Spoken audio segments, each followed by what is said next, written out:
We're on.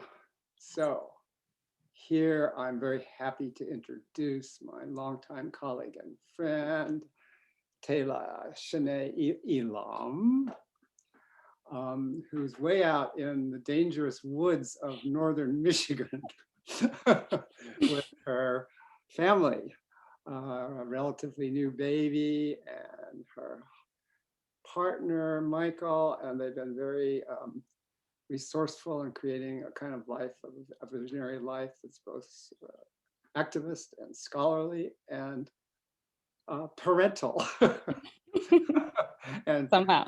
sheltering away from all of the madness going on in northern Michigan. So why don't you, Tayla, give a little introduction to yourself and what you're up to? Thanks, Don. Yeah, so uh, Tayla Shanaye and I am currently occupying Anishinaabeg lands on the kind of shores of Lake Superior. So we're real far north. We're on the Upper Peninsula of Michigan. Um, and Yeah, we relocated here about 2.5 years ago, and that was kind of at the close of my work in the somatics program and the opening of my work in the women's spirituality PhD program, where my focus is on ecofeminism and spiritual activism, and kind of looking at utilizing the tools of somatics and the understanding of somatics and trauma resolution to kind of deepen my inquiry of what is going on in this world. And yeah, I'm originally from Apache lands in Colorado. And so being in Michigan is a whole different ball game for me, based on, not just the climate and how cold it is or right, how humid it is or the bugs. That's going to take me a while to get used to the bugs. But yeah, just the kind of cultural shift, especially having lived in California for 10 years, to be in the Midwest, where there's both this really beautiful awakening and the deepening of understanding of our interconnectedness and how we impact one another, really being met head on with those kind of archaic ideologies that the U.S. is really founded on. So it's this really interesting meeting place, that's worn on the landscape and visible in a lot of different ways and a lot of different textures. And it's been an incredible place for me to continue to learn what, yeah, or to continue asking anyway, maybe like what's going on here, and learning how we all embody this culture in different ways. So yeah, I'm currently in year, oh no, 3 or 4, maybe 4 of my doctoral process. So I'm wrapping up my proposal this spring semester before diving headlong into research in the coming year. So Great. 2021 is the year of my candidacy, right? Knock on wood. Oh my gosh. I'm so happy that you're here. I've been so appreciative of our history together and the work you've done that I've witnessed myself and a lot that I haven't witnessed. So one of the major questions, of course, I have for you is that, people in the class have now read your chapter, and a lot in history has happened since your chapter. And particularly in the course, we're looking at what can we do with this period to learn from shelter in and this big event that's happening right now. And your chapter, talking about liminality, this kind of place between worlds. It's just such a rich world, and you really settle in on that. So I'm just wondering, now that you've witnessed this big sweep of history since you put this into print, going back to look at it, what would you add to it, or what are your reflections on the gap? Mm, mm. Oh my goodness. Yeah, that deep place of unknowing, right? When we really recognize that those things have to change, and that's kind of how I've oriented toward the gap, is something has to change, and so I have to step into the unknown, because if I knew what needed to change, it would already be different somehow, right? And so there's a surrendering of knowing, um, that really like invites at least me into understanding that I am a process and that um, I'm forever a process. I always actually have been, but like my conscious awareness of it allows me to really deepen into that. And when I think about the past year, 4 years, but definitely in the past year, and just the kind of inside outness that the the universe, the world, our culture is being presented with and presenting as and experiencing and manifesting, right? There's no beginning or end to it, really. It's kind of just this amalgam of occurrence, um, right? I'm really witnessing that upside downness, that inside outness, that being pushed into the unknowing, um, where we get to learn all the things that have always been and dream of all the things that could possibly be. Um, and that doesn't go in any certain direction either.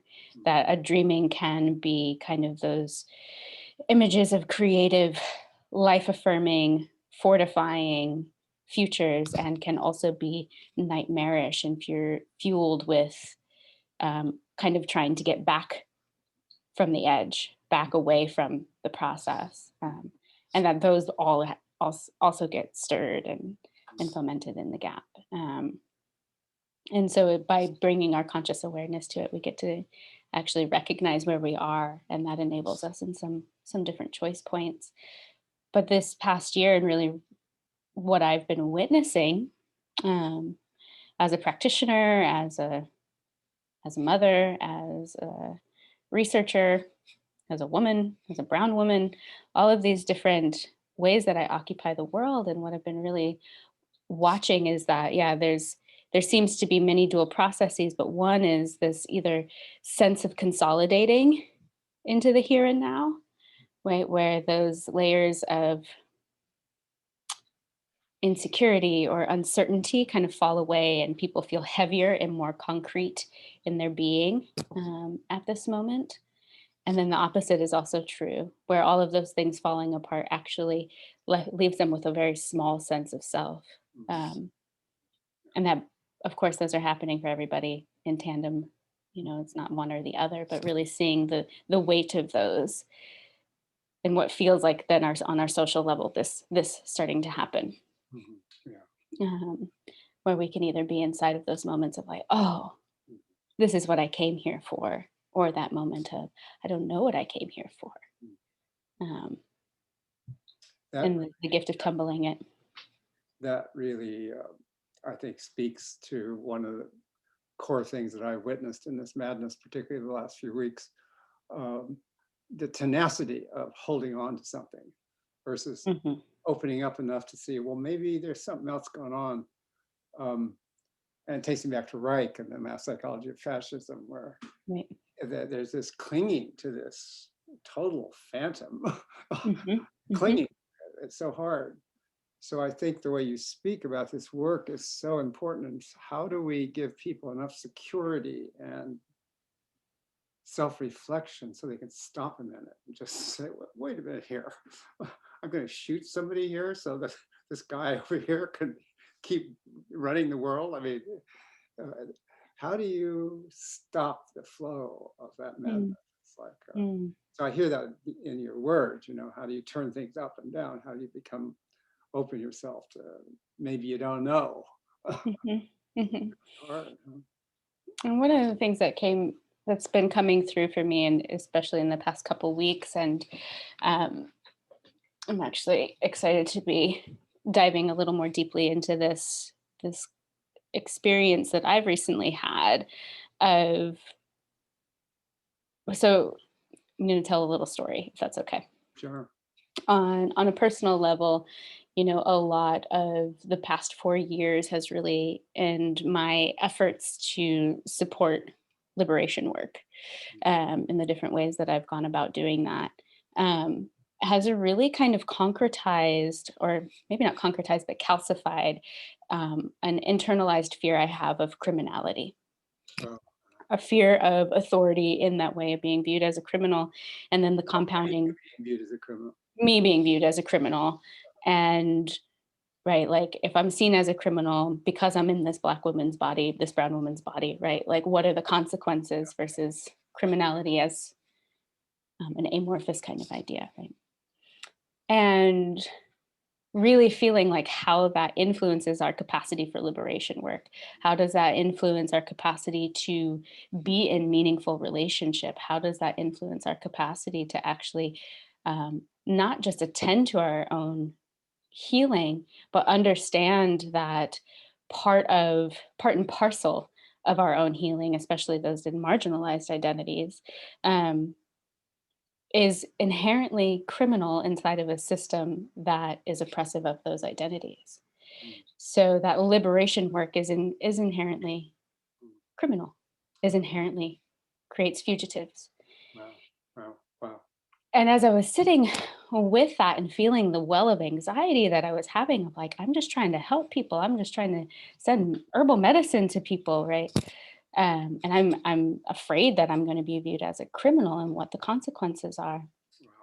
In a deep meditation, I had this real deep recognition that that's not only my lived fear and experience in this chaotic world, um, but that as as this body, there are ancestors behind me who view me both as their wildest dream. And if I think about my enslaved Black ancestors, like they wouldn't have imagined, oh my gosh, you're there, you're doing these amazing things. Like, look how free and liberated you are. And because of that, I'm also their worst nightmare Mm, because it's that deep act of liberation that makes me therefore dangerous and therefore in danger or a mm. target. I am danger. Wow, wow. And so there's something about that that's been really stirring inside of this moment. And by giving myself those permissions to pause and say, where does this come from? Who else comes into the gap with me as an individual? Mm, It's a lineage of people. It goes forward and backward in time. And as I sit inside of this gap, there's a real recognition that we're all trying to figure out how, like all beings, are mm, trying to figure out how to move through this healing moment. Um, and so there's something about the role of spirituality as embodied beings and really understanding that by disconnecting our spirit from our body, just like disconnecting our mind from our body, we make the gap impossible for ourselves. mm. Wow. But by calling on those parts to say, I don't know what's occurring, somebody please tell me, right? Then the information comes from all these different directions where, oh, like of course I'm afraid Mm. of helping, liberate people who look like me because it's just another version of the Underground Railroad, right? It's all these different kinds of ideas, um, and so I think that COVID has really brought that forward, and then the kind of resurgence of fascism and white supremacy and the kind of um, violent aggression that it's like manifesting in our society right now is bringing some flavor of desperation, I guess, to some degree, right? To kind of be in that open palm that I don't know what's occurring, to surrender into the liminality where information from our cells, from our spirits, from all of these different layers can actually come in and assist us in actually knowing that that's right where we need to be. Wow, wow. I'm very taken by your using the word criminality. It seems what I like about it is that uh, it really it gets the texture of what so many people are up against. Like Hmm. even think when you talk about herbalism, well, there's a whole thing in the religions that would condemn you as a witch, Yep. and 100 years ago or 200 years ago, be burned for creating that crime. And there's something about saying crime that's a little better than saying, oh, things that are not illegal or something. There's something meaty about it. Yeah, you're going to be dragged out and people are going to stamp and break your neck, and it's happening every day, and it really says it so uh, powerfully, and it really shows how hard it is to escape the transmission of trauma from one Yeah. generation to the other. It's Hmm. just passed right on through the fear. Hmm. Yeah, Hmm. that's To, great. Really and great. or to imagine that this healing gap, like actually choosing to enter into it, is itself a crime, right? Is itself a crime? Yeah, yeah, yeah. And there's it's deep and exhausting kind of work because there's so many ideas and understandings that we have about how we are and who we are and how we function that are being turned upside down. And if we don't fight them being turned upside down, right, we might actually find more clarity than if we're trying to flip them back the other way we want them to be. And I think my biggest fear is Modern like, has the most sweetness in it. I did want to ask you about yeah. knowing your history about, I see Louise Erdrich, I see had an editorial in the paper about the damn tar sands thing. They're putting another side road around. So just for the people who don't know you, that you and Michael went up to the tar sands thing when they first tried to put it through. Was it South Dakota, North Dakota? And here they are again, back in your neighborhood now, going, Mhm. trying to get around you. So my question is not so much what are you going to do about that, but how do you maintain hope?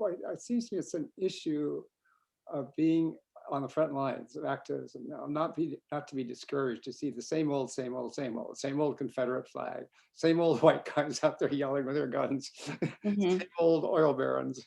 How do you not collapse and despair? How do you keep to the values? Well, sometimes I collapse in despair. Sometimes that's part of it. I think that the the trick over here anyway is that, yeah, everything's everything that we experience is actually an essential aspect of it. Um, and so whether that means that I'm, making ample space for myself to rest and knowing that that's an act of resistance is just as important as uh, putting together whatever it is to send to the front lines if I can't be there myself, or showing up in those moments in my life when I've been able to. Um, and that there's, if anything I've learned in the gift of somatics is that if I titrate, I can actually really expand my capacity to be with what's occurring. And so that happens both with how I modulate my experience of kind of mainstream consensual reality, and how I modulate my experience of these kinds of insidious fires, maybe the cascade of emergencies, um, is by also knowing that my building of joy, my building of resilience, my building of play, my building of pleasure and self-reliance, and all of these things are just as essential. Um, so this past winter, as an example, is like I went really deep into canning Oh, food. oh, cool. Really deep. We have this we moved to a new place and we have this magical pantry, which I know if I were a little girl, I'd just be in there all the time. My kid was actually like in there most of the time. And just went into like making, I was like, I'm gonna learn how to make my own barbecue sauce. I'm gonna make my own ketchup, which is, by the way, like, I didn't like ketchup. Now I'm like, oh, everything on everything. Um, and the pandemic, there's kind of the joke of like everybody started a sourdough. Right, right. And like what a brilliant offering, Yeah. right? Of this get back to yourself, stay home now and get back to yourself. Can you nourish yourself? How resilient do you feel? And what kind of effort are you willing to put into your own comfort? And to That's reduce lovely. our I just outsourcing. that's a great phrase about getting back to home, so the shelter. So where are we? Yeah, where have you been? What have you been up to? Yeah, And yeah, how much of your life has been outsourced? And now can you still do it yeah, without outsourcing? yeah, And better yet, can you do it as resourcing? yeah, Um, and so that's like one way that yeah, I've been really like tackling yeah. this entire process is just like I certainly every time I feel. look at my pantry, I'm like, oh, I'm an activist so deep right now. I'm like, I can't peaches this year. Oh, Um, we spend so much time these days cooking. It's so wonderful. To be home. yeah, the Nothing whole but thing. clown at all. And how is that, right? Like, how are these actually like acts of resistance Right. to like a culture that has a forced amnesia It's on interesting because our in some embedded. ways you're reworking as a woman Wilhelm Reich's thing, where he says Freud got so discouraged and gave up on therapy because he lost attention to the body and got Right. too interested in language. And you're kind of saying that in a much deeper feminist way of taking about the whole home side, caring for the children, caring for the food, all that stuff that's so central to our life. And Reich said, if that's the key to overcoming fascism, is what you're talking about. Is, Yeah. being at home and not being carried away by hypnosis by these loudmouths. So, Yeah. And then letting our homes be the place where we can safely enter into home as healing process, exactly. relationship as healing process, embodiment and practice as healing process. So then when do our homes actually become those sanctuaries that we, I think at least in like a lot of somatically oriented people, I think we use often without actually feeling like when we walk in, there's something sacred that happens here. You kind of stimulate my mind to think of a modern counterpart to the Underground Railway. It's the kind of network of homes of people really cultivating a here-ness Yeah. that's welcoming and loving. And, Yeah. And So attentive. Yeah. I want to also ask you, because it's such a challenge for doctoral students in our era. Um, Writing is so crucial because that's kind of the major tool of doctoral people. A master's person can do fine being a therapist and all that, but on the doctoral level, you're claiming a certain voice in the world of the long history of writing. So why don't you say a few words about that? Yeah. Pleasure. Whew. Um, I, every time I sit down to write something done, I go back to your, what I can't even like think of the name of it now, the somatics class. Body Um, experience, yes, body experience. internalized and conceptualized. Ah, that was it. I start every paper, even if it doesn't stay in there, with what's happening right now. Hmm. What is occurring for me right now? Am I sweaty? Am I cold? Does my back hurt? What's happening outside? What can I hear? Oh, I'm hungry. And I use the first sometimes page and a half as like a space to just get current with what's happening for me. What resistance do I have to writing this thing? And what excitement do I have? Da, da, da, da. Um, And that also allows me to really kind of set that sacred space, right? If I'm going to use my language, if I'm going to try to be impeccable with my word, and I'm trying to offer something that's not just a fleeting thought, though I do offer those sometimes too, but that wants to land, that wants to move someone in the way it moves me.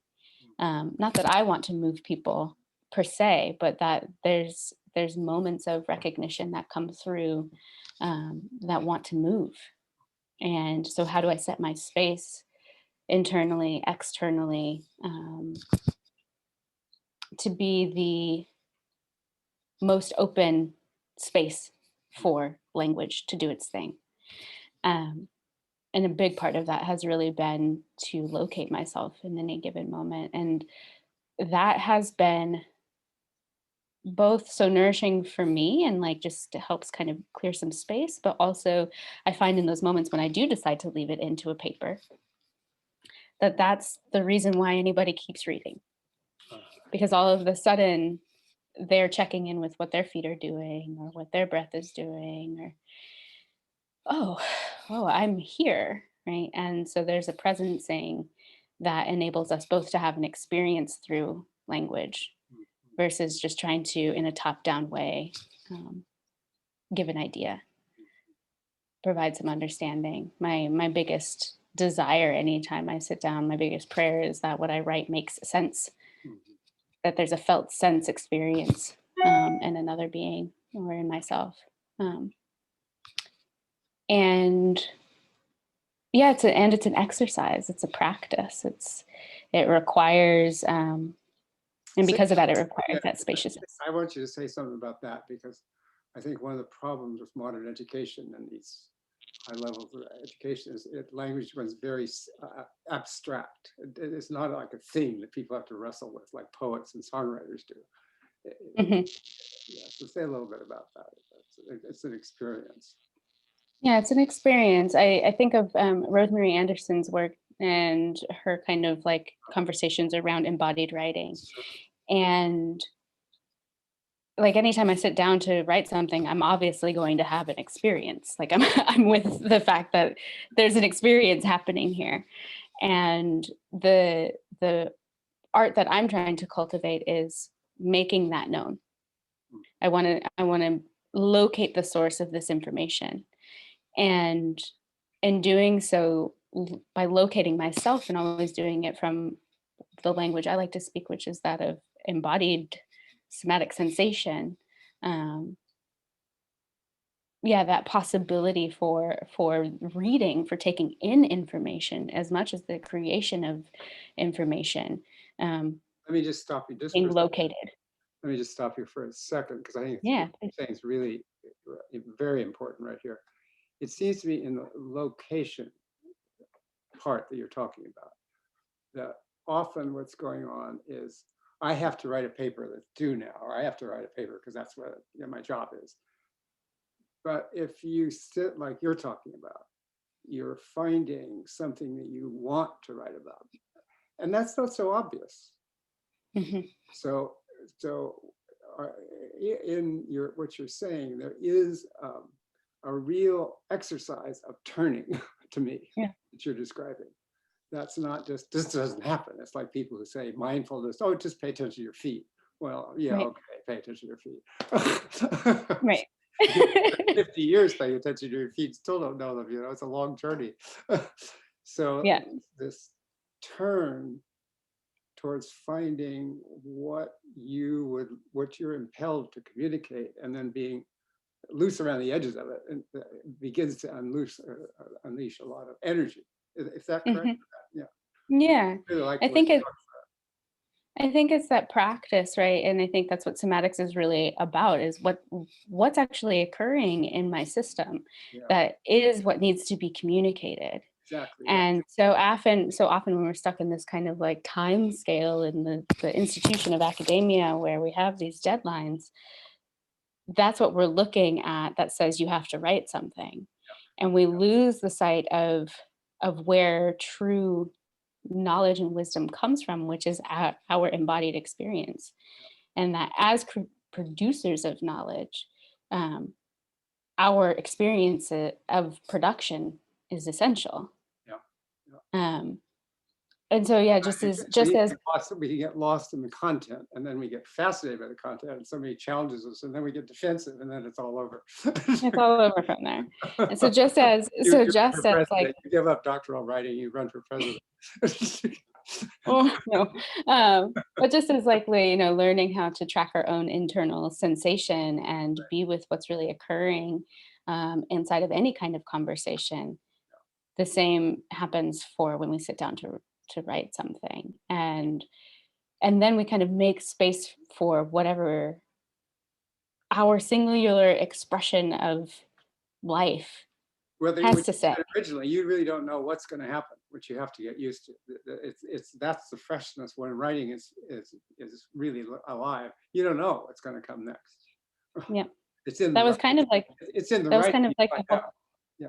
yeah, it was kind of the whole process with the chapter, actually, with the gap, and same with the small booklet that had come out last year, Nourishing the Nervous System, um, where I just sat down and I said, okay, this is what's occurring for me. What wants to be said about that? Yeah. And they wrote I love it. themselves. So both of them, I love this little book. I put it on my website and everything. So Oh, thanks. yeah. Oh, upside down. And what I love about it is it's a great handbook. It really shows, well, you have to do some work here. It's not just a matter of writing things on the page. Right. Yeah. Right. Praxis. Yeah. So as we get to the end of our thing, what would you like to say to these wonderful people that are reading your work and studying you? What would you like to leave them with that you haven't so far said? Hmm. I'll check in for that one. Hmm.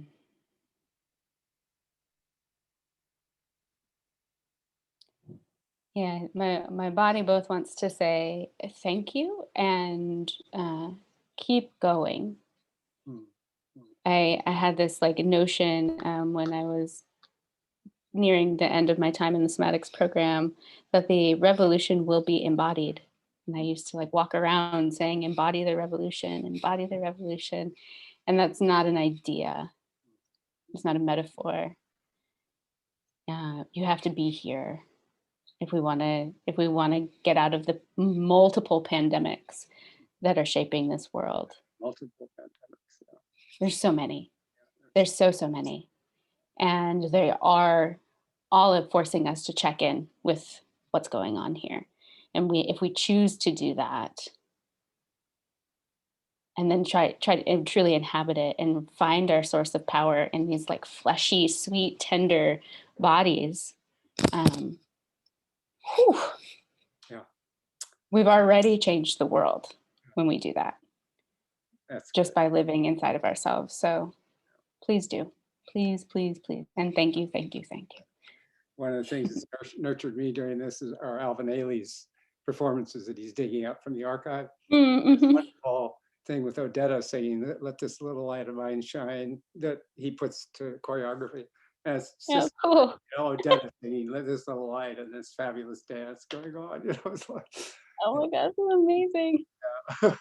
so thank Yeah. you so much. It's really Thanks wonderful so much, to have Don. your inspiration. And I'm going to close this, and you and I can still talk. I'm just going to close the recording. Sounds great. Yeah. I think I got it off.